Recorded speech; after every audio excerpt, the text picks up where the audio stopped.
The eyeball. Really the eyeball. Kind of cramped, so I'm gonna scooch myself a smidge. I don't see Alex in that thing. You're behind the light there. ball. The light, yeah, the Like light. I will yeah. be like very like, oh, what's going on there? Well, Or should we just look at each other or straight? Basically, we inside? just talk to each other, but when you feel inspired, you can reach out to the crowd at home. sometimes we break the fourth wall, or the third wall, or the fifth wall, whatever it's called. And so, welcome to the spaceship. We have our first guest, the Divine Feminine. Awesome. Everybody, hello. Cheers to Cheers. the divine feminine. Double masculine, Double masculine, single feminine. single feminine. To your Awesome. Cheers. house also. Absolutely. Speaking of houses, we are in each representing the house of astrology. Oh, There are 12 houses in astrology. So, when is your birthday? In January. So, what is your astrology sign? Capricorn. Capricorn Leo. and Virgo. So, we represent the three houses of Capricorn, Leo, and Virgo. How are they related? Do we know? What Do you is know much your about 'em? elemental sign? Mine is Earth. Yours is totally fire. Look, you even look Ooh. like Leo. Here you go. Look at this. So even in our juxtaposition, we have earth, fire, earth. We are across from each other. So we are sitting, we are the pillars around the sacred fire. Yeah. And we create the triangular force. So together we have that trinity energy. And when we come together for the central point, We're doing it again. we create the apex, Cheers. which is the pyramid. Ooh. Oh, so we're creating the fourth dimension. So do Fourth you want to dimension. tell those who see us what we have in our drinks? Because otherwise they're like, what are they drinking? Oh, yeah. What This are they here talking is about? actually scotch and brandy mixed up with some vodka and whiskey. No, don't Oh. mix me into this. That's actually when we are on Earth. We are actually coming to you live from Star of the Pleiades, and this is our intergalactic drink, which is a mixture of the Mayan favorite, the cacao, with banana, soy milk, and some peanut butter protein. That sounds familiar. I remember that having a theobromide before. Yes, the actual correct name is the theobromide seed in South America. How's your theobromide? That's very strong for me. It's very strong. I'll have to Very keep. strong. I'm still learning to find the right ratios because I realize just like anything we bring into our body, each of us has a different relationship, and we need the right like medicinal proportion. Well, speaking of ratios, I mean, we have a ratio this evening. We are ratioed with our spaceship. I forget what it's called. I always forget what it's called. Every morning yes. I wake up and I forget, like, what the fuck is this ship called? But we're ratioed as in we're in the front section of it. This there is are called three of us. this is the relationship. Oh, I see what you Relationship. did. Yeah. see what Welcome you to the did. relationship. You just twisted it all in a nice harmony. Here you go. That's my gift I bring to the group is harmony. What do you each bring to our circle? Do you bring harmony? Yes, I do. No, fair enough. What do I you? bring relentless questioning. Okay. And you know, Curiosity. You could word it like that. Okay. once you learn about this too, you will understand that I need to bring patience to all this. Ah. To the whole group, somebody has to be patient, That's you know, true. understanding, you know, accepting and loving. Oh, I do all. Wonderful. I These do are- a lot. These are qualities of the Capricorn, I presume. I mean, your Earth, so you're fixed. Is it a fixed Earth sign, or is it mutable? Fixed would be Taurus. 'Cause I know I'm Actually, fixed. excuse me, there's fixed, cardinal, and mutable. So you might be fixed because cardinal is the first one. It's CFM, I believe, is the order. You say carnal? Cardinal. Cardinal. Like the bird, but cardinal Oh. meaning like the initiator. But January is the first month, That so I sounds- guess that sounds Capricorn initiative. But maybe should you be. are cardinal, so maybe it's based on the first month. So you might be the cardinal sign. Taurus is fixed, like the bull, it's like rooted in the earth, and Virgo is more mutable, like it's more of a feminine. So mutable, sign. fixed, and potentially cardinal without googling it. Google. Google works in a space too? We have space Google. Space Google. Space okay, Google. it's still called Google. We call it spoogle. I love that. Where are we flying to? I see the occasional star parallaxing in the background. Yeah. Oh, Well, wonderful. Ina Yeah, is I've seen visiting that us too. from the Krutika star system, over where Krutika. the Vedas have been inspired from in time. Mm. So maybe you're from the Vega star. Did you even tell everybody that my name is Ina? Well, in your Earth form, In my Earth form. but when you come to our ship, we actually have been assigning new assignments based on the role you play. So I'm the captain, this is the Commodore, and you... I didn't watch Star Wars. I'm so sorry. I don't Well, this know. isn't this Star is entirely Wars. You make it up as you go This along. is Star Peace. Star Piece. I'm just saying the imagination for Maybe like some help sort me of out, help me ambassador, out. Ambassador, Earth ambassador. Earth ambassador, Yeah, okay? can- Earth Attaché? ambassador of peace. Because you actually studied... Though. Cliche. You He studied- did that to Cliche. me. You studied very Ma- much, though. I What mean, was your Captain. major study in I your did life? study diplomacy. Yes. There, she's a international diplomat from- Relations. Oh, exactly. Shit. Thank you. I got the wrong wording. It was diplomat. Diplomat. That's very political. Get me into diplomat. I'm Captain Matt, and you are diplomat. Nice to meet you. Nice to meet you. Oh. Jeez, guys, get a room. Shit, I'll just vacate. Hey, join the crew. Oh, thanks. My Commodore ship was for something after all. So, how does one diplome? I guess it comes with patience. Well, I believe you need a I diploma. You know, I know how. I will gonna tell whack you your on visitors today, our total crew who joining us, I'll tell you how you diplome. You diplome with always put your ego down. That's the only way. If you're a diplomat, you're going to solve crisis. You understand it's about to happen, like the war about to start. And you want to bring the peace, you wanted to cease the fire. What do? You can't come to each side and be like, no, do this, do this. You put your ego down and you first listen. You listen to understand what this person wants, what this side wants. So you can't come to the meeting with an agenda, with a pre-existing agenda. If you want to reach a group consensus decision, you can't come with, a predefined. I already know how I feel about a thing. I don't care what anyone else is going to say, but I'm showing up just for the politics of it. You've actually got to do it for real. Yes. The whole point, I actually learned from Baha'i Faith recently a lot about conflict resolution and how they make decisions. And it's very interesting, and that's what I'm trying right now to accommodate in my life. So when they come to any type of a decision making, they need to say this to happen or this to happen. They each produce ideas and they put ideas on the table and they detach from them. So if I bring this idea, it doesn't mean I want it so much, I want it so bad. I let the group decide what is the best idea. So the ideas that we choose all together might not be the best, but it's for the best of the group. You get it? For our development as a group, we might choose even not the best idea at the moment. But for our group, it will be the best because we might come through challenges, through difficulties, and we get together again and we again put ideas on the table. We see where we made mistakes, what positive sides of moving this or this way. Sounds like it requires a lot of trust. It does, but that's probably what we all need. Sure. If we start believing like in cosmology, if we start believing in great almighty that exists, something powerful, something that gives us life, provides for us, then we need to trust that tomorrow's day is predestined, it's already prepared. Oh, predestiny. Yes. You said the key word. This is where in game shows all the lights and buzzers would go off.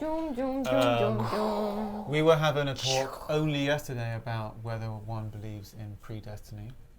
Or and- free will destiny. or free will yeah. And obviously the concept of God and divine creator and all that good stuff. So I think it's and here it is. unlimited subject.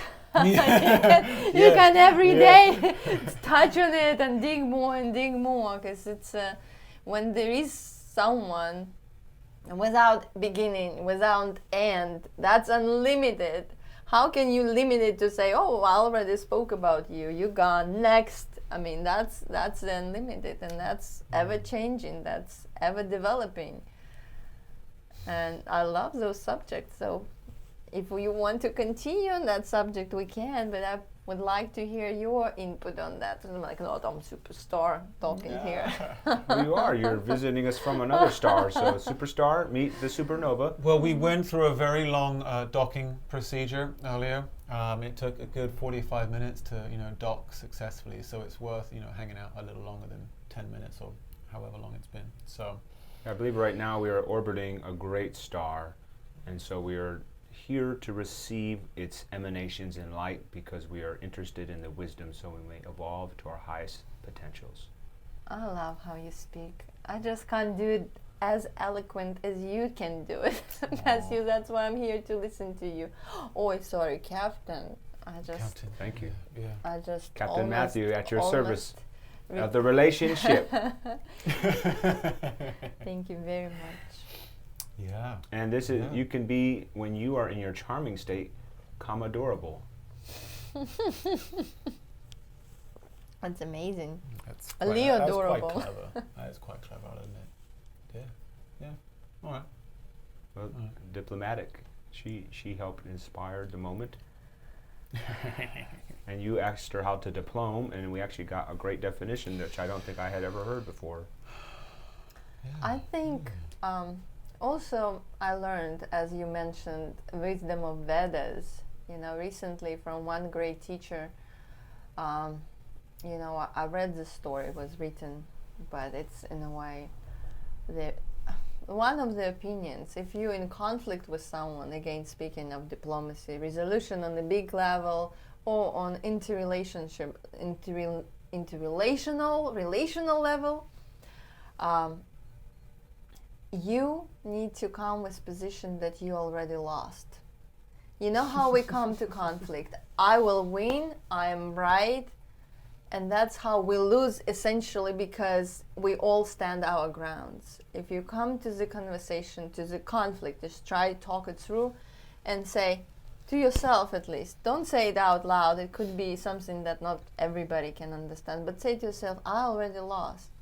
I lost, and in that losing you will win, because for me, how do you solve conflict successfully? When the other person comes out of conflict feeling happy. Is that ever possible in your life? Just think of it.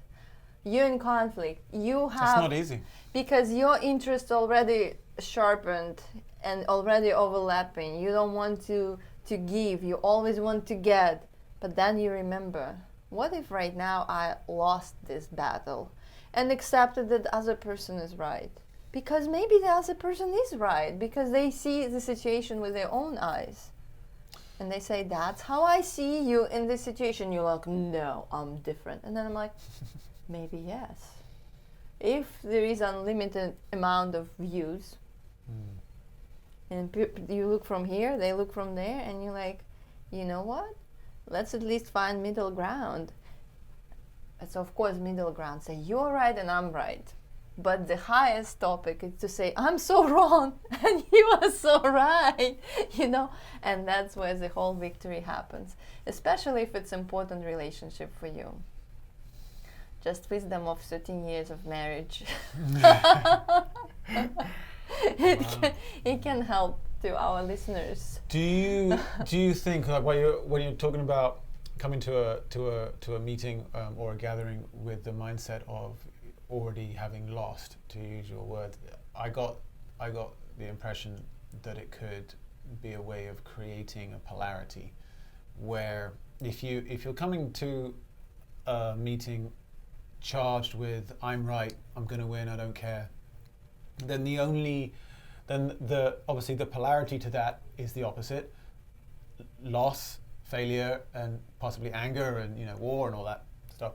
Whereas if you come with the loss yourself, then you're able to bear it because you've chosen to adopt that position, and then B, you've automatically sort of said to the universe that someone else will need to occupy the opposite charge, one of victory or working with as opposed to against.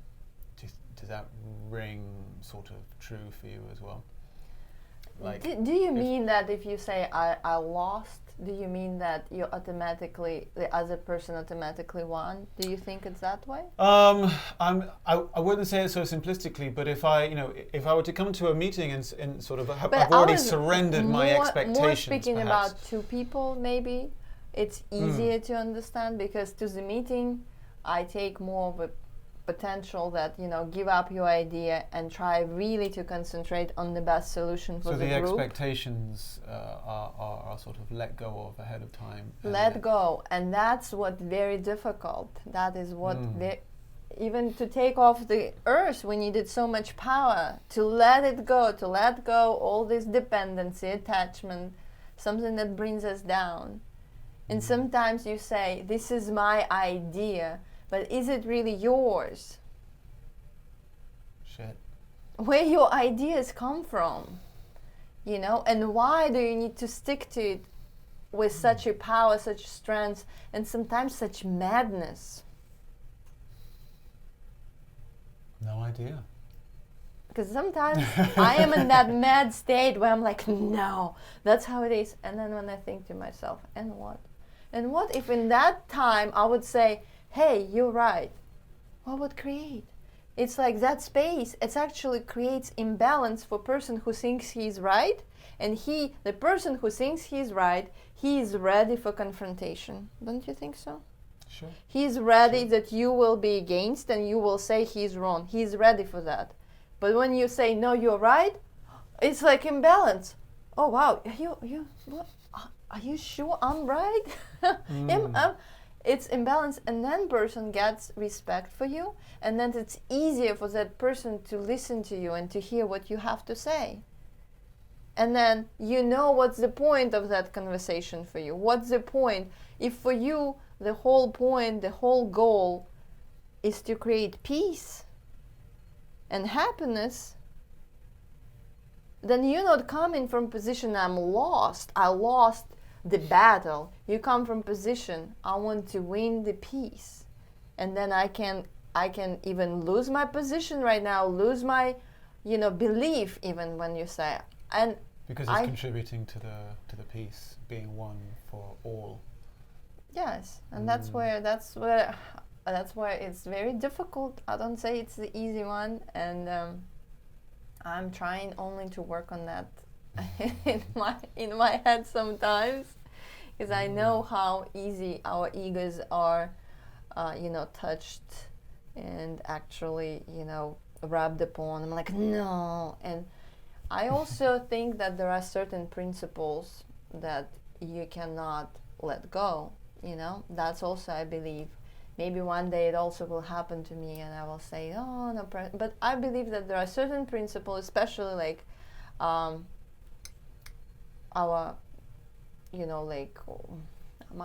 I might not speak earthy English language, but our ethics, principles of ethics, so much important for me. You should be called morals, ethics. Yeah, something that is still your root, which but of course we can debate so many different shades of the same color, and that's my point. I don't know how you brought me into that realm, but I guess diplomacy. Well, there's a lot of space out here for that. To be able to explore these topics. So it's very rich, divulging. Thank you. Yeah. And that being said, folks, we're so grateful to have our diplomat and our commodore and the captain here for this special evening gathering. Thank you for tuning in, and we look forward to serving you again in the next dimension. Oh!